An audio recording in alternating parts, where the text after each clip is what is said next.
നമസ്കാരം, ഞാൻ ശശികുമാർ തിരുമുല്ലവാരം.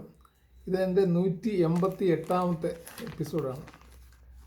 ഇത് ഒരു നവരാത്രിയൊക്കെ ആയതുകൊണ്ട് ഞാനൊരു നവരാത്രി കീർത്തനം എഴുതിയിരിക്കുകയാണ്. നേരത്തെ ഞാൻ ചില വീഡിയോയിൽ ആദ്യം ഉണ്ടായിരുന്ന 2 വർഷത്തിന് മുമ്പുള്ള വീഡിയോയിൽ ചില കീർത്തനങ്ങളൊക്കെ ഇട്ടിട്ടുണ്ടായിരുന്നു.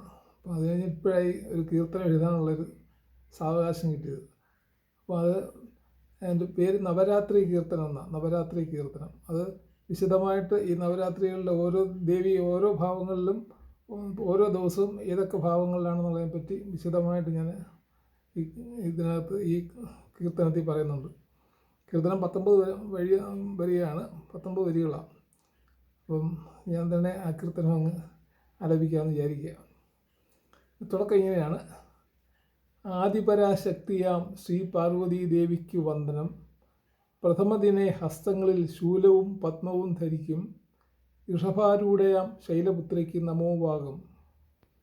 ദ്വിതീയ ദിനെ ബ്രഹ്മചാരിണിയും കമണ്ഡലു ധാരിണിയും ശുഭ്രവസ്ത്രധാരിണിയും ഹസ്തത്തിൽ അക്ഷമാലയുമേന്തും ദേവിക്ക് നമോ നമഃ.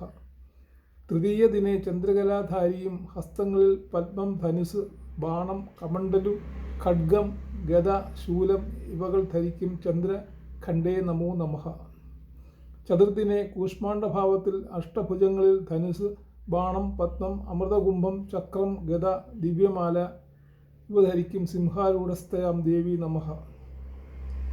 പഞ്ചമദിനെ ഹസ്തങ്ങളിൽ ഷഡ്ശിരസുള്ള ബാലമൃഗനെയും വരമുദ്രയെയും പത്മത്തെയും ധരിച്ച് വിരാജിക്കും സിംഹാരൂഢസ്ഥയാം സ്കന്ദമാതാവേ നമഃ. ഷഷ്ഠദിനെ കാർത്യായനിയായും ചതുർബാഹുക്കളിൽ ഖഡ്ഗം, പത്മം ഇവ ധരിച്ച് മരുവും മഹാമായേ നമോ നമഃ. സപ്തമദിനെ കാലരാത്രി രൂപധാരിയും ചതുർബാഹുവും ഗർദഭാരൂഢയും രൗദ്ര ദുർഗാദേവിയും ആയ ദേവി നമോ നമഃ. അഷ്ടമദിനെ മഹാഗൗരി രൂപധാരിയും ചതുർബാഹുക്കളിൽ ശൂലം, ഡമരു ഇവ ധരിച്ച് ഋഷഭവാഹനസ്ഥയാം ദേവി നമഃ. നവമി ദിനെ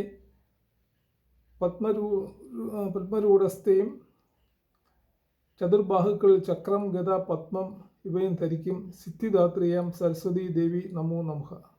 ഇതാണ് കീർത്തനം. ഇത് 19 വരിയാണ്. ഓരോ ദിവസവും, അതായത് 1ാമത്തെ ദിവസം മുതൽ 9ാമത്തെ ദിവസം വരെ ദേവി ഏതൊക്കെ രീതിയിലാണ്